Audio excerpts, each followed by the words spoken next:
satu bukti kebenaran Rasulullah. Michael H. Hart, pengarang buku 100 orang tokoh yang paling berpengaruh di dunia, menempatkan Nabi Muhammad SAW di peringkat 1 dalam bukunya, dan beliau membutuhkan waktu 28 tahun riset penelitian tersebut untuk menyelesaikan bukunya.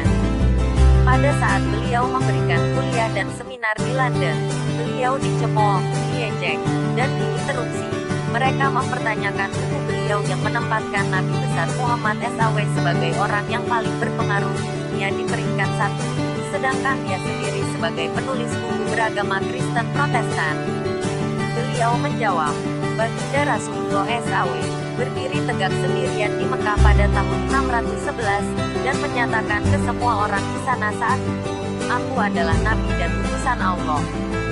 Hanya 4 orang yang percaya kepada beliau saat itu, sahabatnya, istrinya dan 2 orang anak kecil.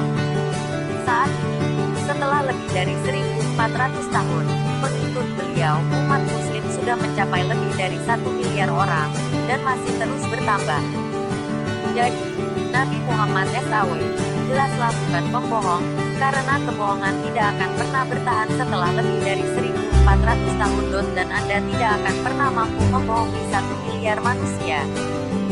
Kalau militer, polisi dan pramuka di dalam melakukan baris berbaris kompak banget karena mereka dilihat langsung sama komandannya. Tapi beliau kalau pimpin sholat sangat kompak sekali meski di belakangnya semua umatnya. Kalau beliau takbir semua kompak takbir.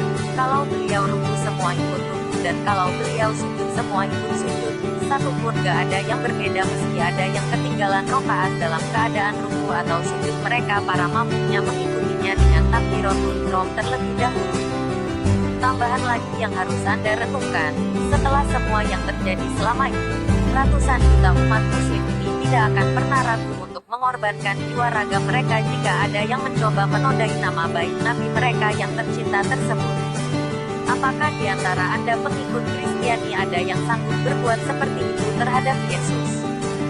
Setelah itu yang ada hanya keheningan yang mencekam dan lama di auditorium tersebut. Jika Anda mencintai Rasulullah SAW, bagikan hal ini ke seluruh saudara muslim yang lain. Dalam hitungan detik akan miliaran umat muslim akan mengucapkan La ilaha illallah Muhammadur Rasulullah. Sebarkan, Anda tidak akan merugi sedikit pun. Wallahi. Asteris, semoga bermanfaat untuk kita semua. Asteris, amin. Amin.